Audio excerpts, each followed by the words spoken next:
nós estamos recebendo o Leonardo Amaral, vamos conversar com ele, advogado especialista na área tributária, em direito tributarista. Leonardo, boa tarde. Fabíola, boa tarde a todos que nos assistem. Professor, né? Professor também de direito tributário.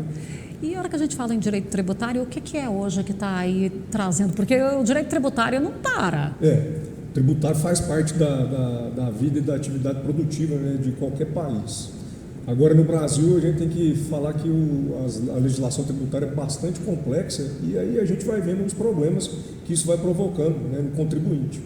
Então, acho que hoje o que eu quero trazer aqui como novidade, atualização do produtor, de todos que têm ligação no agronegócio, são 3 temas assim, que eu acho relevantes. Primeiro, atualizar a questão do fundo rural.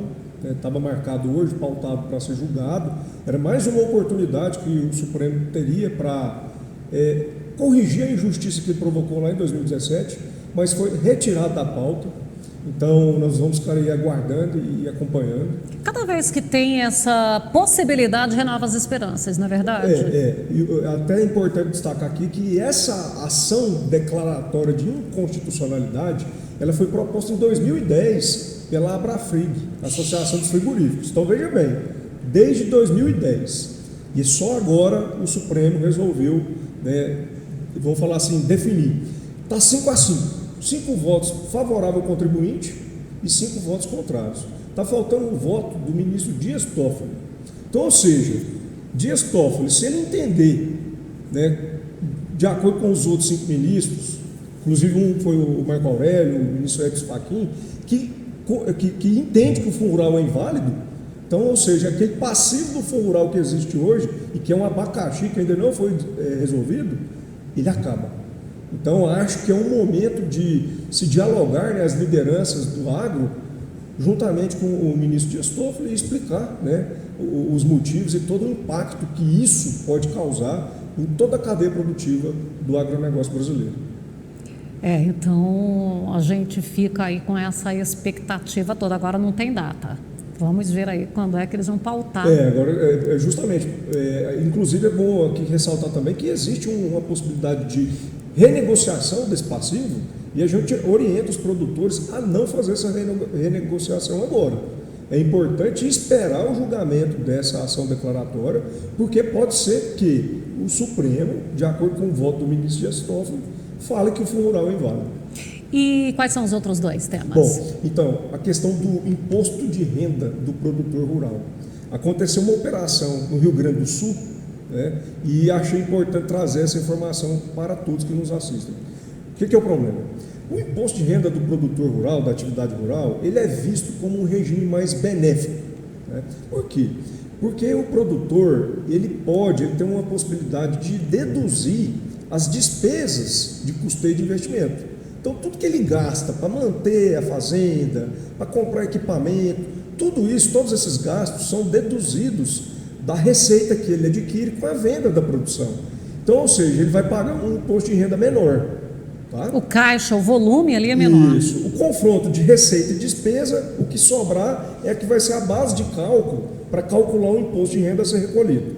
Então, o que estava acontecendo lá no Rio Grande do Sul e que acredito que possa estar acontecendo aqui, e que a gente precisa alertar para corrigir?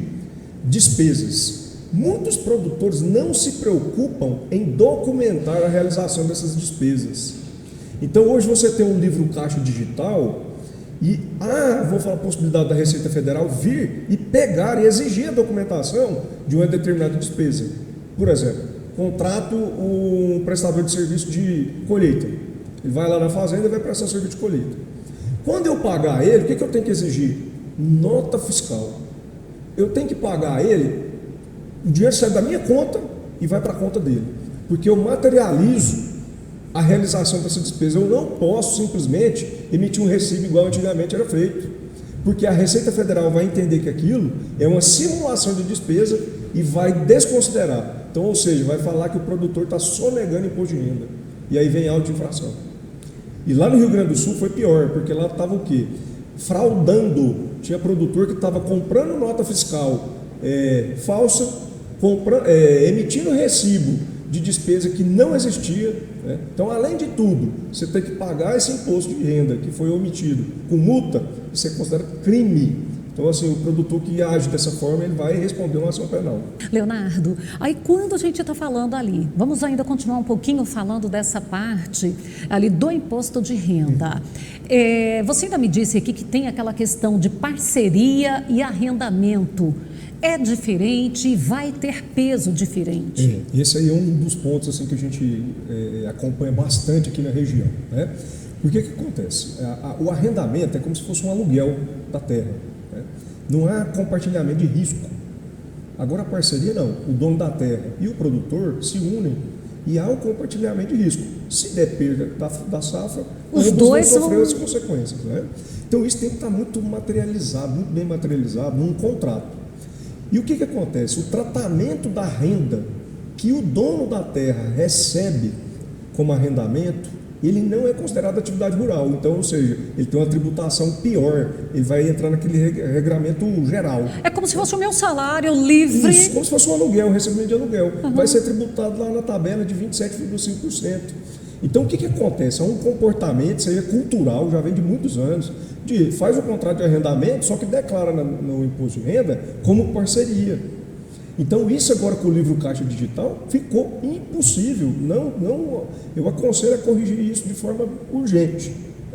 Por quê? Porque a Receita vai vir, vai pegar. Isso já aconteceu lá no Rio Grande do Sul também, teve uma operação e descobriu parceria simulada.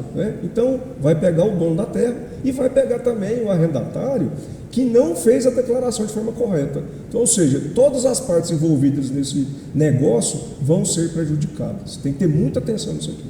E a gente sempre tem falado aqui, o governo está funilando cada vez mais aí em cima do agronegócio, né? Que há alguns anos trabalhava de forma invisível, ele começou a virar foco, a lente está nele. Isso, em decorrência já dos grandes resultados que a gente vem obtendo.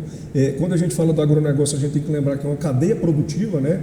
Desde o fornecimento de insumo até o consumidor final. Então, esses atores dessa cadeia produtiva, eles estão interligados, informações são prestadas. Por exemplo, o vendedor de insumo, que o produtor foi lá e comprou, nota fiscal eletrônica. Então, assim, a Receita tem dados suficientes para pegar, vamos falar assim, grande parte dessas operações. E aí não tem jeito de eu comprar semente para 1.000 hectares e dizer que eu plantei só 300. Exatamente. Então, assim, é muita cautela. Hoje, o que tem que ser feito é o quê?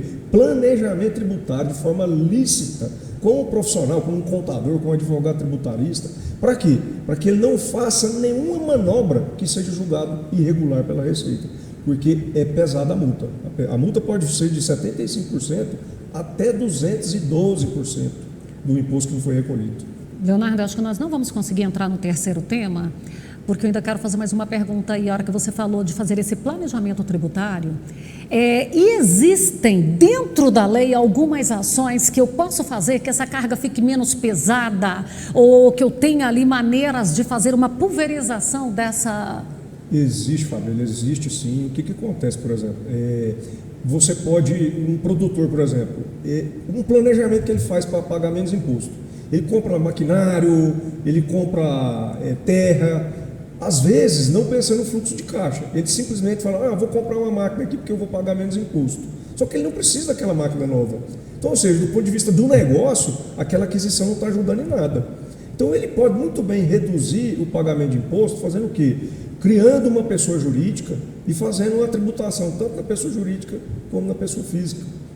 O que ele tem que fazer, que ele tem que ter ciência, é de que não dá mais para improvisar, agir no amadorismo. Tem que ter o quê? Dados. O imposto de renda hoje do produtor não é chegar lá no mês de abril, no contador, e pegar a sacolinha de documento e falar, faz para mim. Não. O imposto de renda é feito a cada dia do ano. O contador tem que estar ali ligado com o produtor no dia a dia para que seja feito de uma forma correta e com menos imposto a se pagar. E dá para pegar ali no início já do ano, fazer o planejamento, ou no final do ano, e fazer um planejamento para o exercício seguinte? Mais ou menos a gente escolhe o mês de outubro para fazer essa avaliação. Então a gente olha em outubro para ver como que nós vamos fazer o planejamento do próximo ano na declaração de abril, né, do outro ano.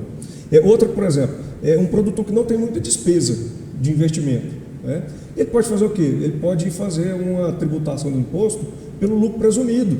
Ele joga lá 20% sobre a receita bruta que ele adquiriu no ano e é o resultado que ele vai pagar. Depois joga a alíquota do imposto de renda.